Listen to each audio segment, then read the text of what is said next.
Ifalli l-attentat tal-grupp ta' soċjalisti fil-Parlament Ewropew biex Malta tiġi ddikjarata bħala tax haven. Dan hekk kif il-Parlament Ewropew ivvota b'differenza żgħira 327 favur, 327 kontra u 24 astensjoni kontra l-emenda li ressaq il-grupp ta' soċjalisti li membri tiegħu huma l-MPs Maltin tal-Partit Laburista. Fil-fatt kważi l-MPs soċjalisti kollha vvotaw biex Malta tiġi ddikjarata tax haven. Li kieku għadda dan il-vot fuq din l-emenda kien ikun hemm implikazzjonijiet serji fuq l-industrija tas-servizzi finanzjarji Maltin. Vote is closed.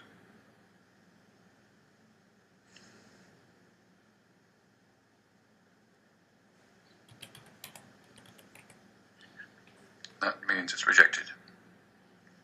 L-MPs tal-Partit Nazzjonalista David Casa, Roberta Mezzola u Francis Zamidimek kienu kruċjali biex jikkonvinċu l-kollegi tagħhom fil-Partit Popolari Ewropew kif ukoll MPs minn gruppi politiċi oħra li l-poplu Malti wawċi jirrispetta l-liġi u għalhekk m'għandux ibagħat il-konsegwenzi tal-attivitajiet illeċiti tal-Ministru Konrad Mizzi u Chief of Staff tal-Prim Ministru Keith Schembri. Fit-tmiem il-vot Net News ħal kummenti ta' 3 MPs tal-Partit Nazzjonalista.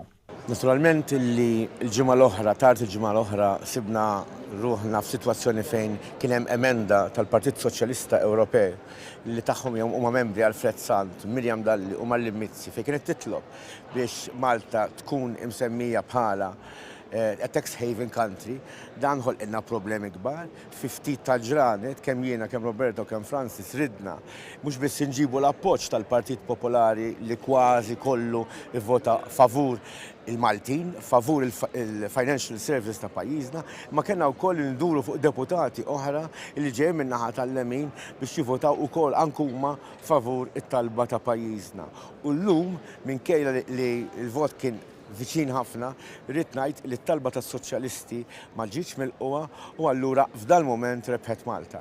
Però jekk ħajqpa' Konrad Mizzi, Ministru ta' Joseph Muscat, kif ukoll Keith Schembri, Xef de Kabinet ta' Joseph Muscat, id-darba li ġejja sfortunatament il-financial services tagħna se jkun qegħdin fi problemi kbar.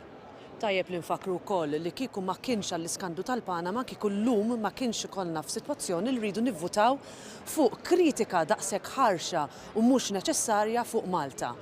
Li kieku il-grupp tal-Partit Laburista f'dan il-Parlament ikkonvinċa lil Joseph Muscat biex ineħħi lil Konrad Mizzi u lil Keith Schembri kieku maħniex qegħdin f'din is-sitwazzjoni. Ma sfortunatament ir-reputazzjoni tagħna ta' Malta li tant imbniet fuq pedamenti sodi għal snin sħaħ wara li tħallna fl-Unjoni Ewropea, illum dawk il-pedamenti ixxaqqu sew. U allura darba wara l-oħra ser ikun hemm attentat wara ieħor kontra Malta. Li kieku ma kienx għad-delegazzjoni tagħna, kieku Malta illum kienet titlef. Illum Malta rebħet minħabba l-MPs nazzjonalisti. Bla ebda dubju dak li irnexxinna nagħmlu aħna bħala deputati fissem il-Partit Nazzjonalista fil-Parlament Ewropew hi li nagħmlu id-distinzjoni li Joseph Muscat ma jagħmilx. Jiġifieri id-distinzjoni bejn Malta u l-Gvern ta' Malta. Bejn Malta u Ministru bħal Konrad Mizzi, bejn Malta u Chief of Staff tal-Prim Ministru bħal huwa Keith Schembri. U aħna kienna allura din il-biċċa xogħol jibsa li jinduru fuq deputati oħrajn u ngħidulhom Malta hija Malta, il-poplu Malti huwa l-poplu Malti. U aħna rridu li l-vot ikun favur Malta u favur il-poplu ta' Malta. Però fl-istess ħin aħna insostnu il-kritika lil min iħammex isem Malta. U għalhekk irridu inkomplu bil-ħidma tagħna biex ir-reputazzjoni tagħna niddefenduha u niddefenduha aħna. Salattant il-kap tal-Partit Nazzjonalista Adrian Delija laqa dan il-vot u permezz ta' tweet irringrazzja lill-MPs tal-Partit Nazzjonalista u sostna li Malta mhix tax haven. Salattant il-Parlament Ewropew approva r-riżoluzzjoni dwar l-inkjesta fuq il-ħasil tal-flus u l-evitar u l-evażjoni tat-taxxa.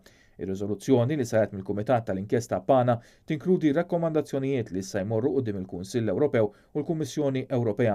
Il-Kumitat Pana twaqqaf f'Ġunju 2016 biex jinvestiga l-Panama Papers li kkixfu informazzjoni dettaljata dwar kumpaniji offshore u s-sidien sigreti tagħhom.